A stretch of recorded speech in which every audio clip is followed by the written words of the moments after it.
Bonjour à tous et bienvenue dans mes petits papiers. Je suis Judith, je suis démonstratrice Stampin' Up dans le nord de la France. Je vous prie d'excuser ma voix d'enrhumée, mais les microbes sont passés par moi. Le projet que je vous propose de réaliser ensemble aujourd'hui, malgré cette voix, c'est une boîte. Celle-ci n'est pas la mienne, c'est celle que j'ai reçue de Céline Girachi, si je lis bien son nom, à OnStage. J'ai fini de faire le tri dans ma boîte de swap. C'est un des derniers que j'ai gardé pour m'en inspirer.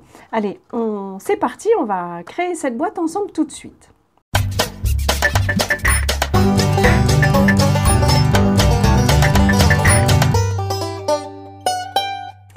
Ce n'est pas exactement la boîte de Céline que nous allons faire aujourd'hui. J'en ai changé les mesures, vous me connaissez, hein, j'aime bien ne pas prendre exactement le même projet, ne pas piquer l'idée des autres. Il vous faudra, pour les mesures que j'ai calculées, un morceau de papier de série design ou cartonné. Je n'ai pas essayé avec du papier cartonné, mais j'imagine que ça fonctionne. Il devra mesurer 19 cm sur 19. On va marquer un pli sur les deux côtés aux mêmes dimensions, à 5 cm, puis 7, puis 12, 14, et donc ensuite on arrive à 19 et on fait la même chose dans l'autre sens. 5, 7, 12 et 14. On va maintenant pouvoir marquer les plis. Je ne vous ai pas dit, le papier que j'ai utilisé, c'est un petit latte qui est sur la boutique, qui est en exclusivité en ligne. Il ne figure pas sur un catalogue papier, mais il est toujours disponible. Vous pourrez de toute façon, comme d'habitude, retrouver la liste des courses sur ma boutique dont le lien se trouvera dans la barre d'infos. Alors, je vais prendre peut-être ce côté-ci pour qu'on voit un peu mieux. Je vais peut-être même le redessiner au crayon parce que là, vraiment, on ne voit pas grand-chose. On a une ligne ici, une ici, et puis une là et là. Et la même chose de l'autre côté. Tout ça, c'est vraiment juste pour que vous puissiez un peu mieux voir. Mais je pense que ça va m'aider aussi. Alors, on va enlever systématiquement ces morceaux-ci.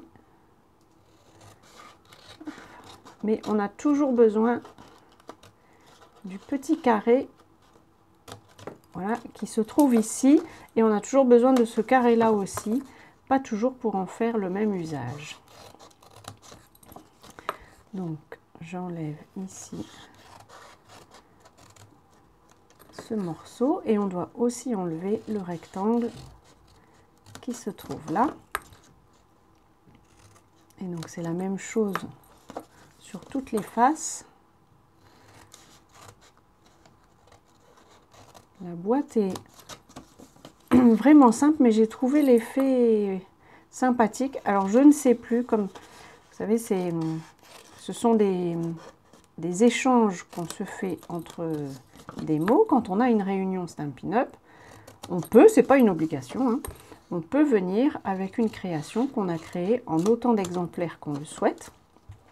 Il faut estimer à peu près le nombre de personnes qu'il va y avoir, hein, pour ne pas en avoir trop. Mais on stage, je pense qu'on était 800. Je ne pense pas que quelqu'un ait fait 800 swaps. Mais on en fait autant qu'on veut. Je ne sais plus, je crois que j'en avais fait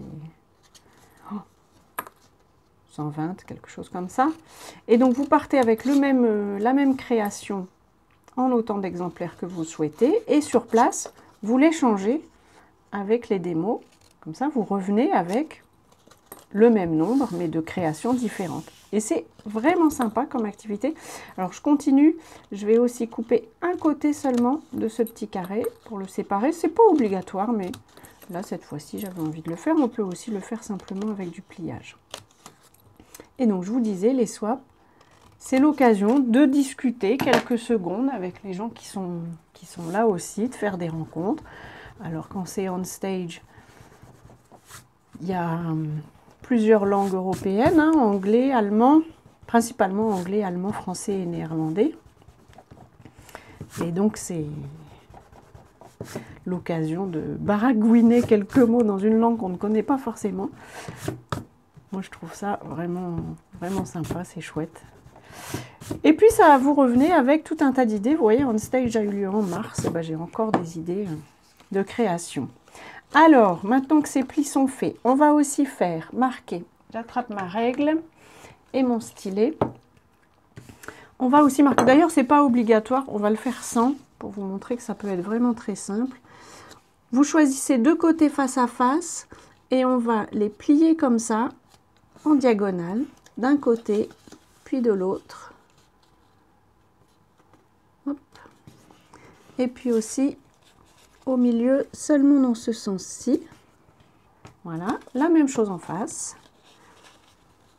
Si vous trouvez ça plus simple, vous pouvez, comme je vous disais, le faire avec le stylet. C'est ce que je me préparais à faire, mais ça n'est pas indispensable. On peut le faire aussi comme ça, façon origami. Hop. On va ensuite coller ces petites languettes. Je vais le faire avec de l'adhésif CC plus parce que ça va être rapide. Hop. Vous savez que celui-là, le plus, il est découpé, il est pré-découpé déjà. Donc il n'y a pas besoin de faire de gestes compliqués pour que ça se sépare. Il suffit de le soulever d'une traite. Et donc je vais coller mes bords. J'essaie de vous le montrer quand même, c'est mieux. Voilà. Le côté sur lequel vous le collez, le sens a peu d'importance. Voilà. Donc, ça, ce sont ceux que j'ai pliés. Je vais laisser ceux-ci droit comme ça. J'ai bien une boîte qui ferme si j'ai envie. J'ai plein de gourmandises qui me viennent d'On Stage. Je peux en remettre ici. Hop, ah ben, celle-ci colle pile poil. Vous pouvez cacher votre gourmandise. Et ensuite, le principe, c'est de replier vers l'intérieur votre ligne horizontale de manière à avoir, voilà, cet élément-ci. Alors, je ne sais pas, c'était ça que je commençais à vous expliquer. Je ne sais pas si cette disposition, c'était la disposition d'origine ou si ça s'est retrouvé comme ça à cause du voyage depuis Rotterdam. Vous pourriez choisir de fermer votre boîte comme ceci. Je pense quand même que c'était sa disposition d'origine. Si on laisse ces petits triangles vivre leur vie et s'épanouir, vous avez cette mise en position que je trouve jolie comme tout. On va perforer des cercles, des trous. Je vais faire deux petites perforations bien au milieu. Hop. Pour pouvoir passer. Alors moi j'ai choisi, j'ai sorti mon fil de lin ton naturel. Qu'est-ce que je vais prendre? Je vais peut-être bien prendre cette couleur-ci qui sera peut-être un peu café. J'ai enfin trouvé le bout de ma ficelle. C'était étrange, je ne trouvais pas son bout. J'en ai donc coupé un petit morceau. Moi, j'ai choisi de faire juste un nœud ici. Et puis, on va se faire un petit souhait pour le coller sur un des côtés. Hop, voilà. Donc, si on ne tire pas trop fort, la boîte garde cette disposition-ci. Je me suis pris une petite bande de chute, de l'encre pâtisserie Opacane et un souhait qui vient du set de tampons Hexagone chaleureux. J'ai choisi pour toi, tout simple. Et hop, on va pouvoir tamponner ça. Pour toi, c'est vraiment un souhait que j'aime avoir dans mon stock parce que c'est toujours très pratique. Où sont mes ciseaux? Ici. Je vais tenter d'être à peu près au milieu. Et à peu près droite, ce qui n'est pas toujours mon fort.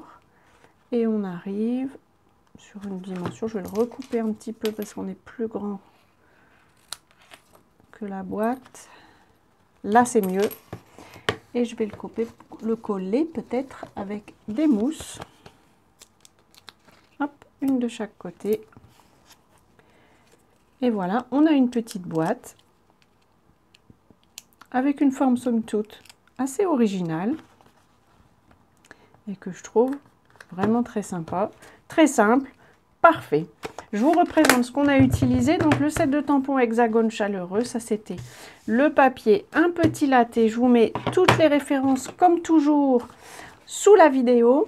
J'espère que ce projet vous aura plu et si c'est le cas, pensez au petit pouce. Je vous donne bien entendu rendez-vous à notre prochaine rencontre. D'ici là, je vous souhaite de passer de belles journées créatives. Et pour aujourd'hui, je vous embrasse.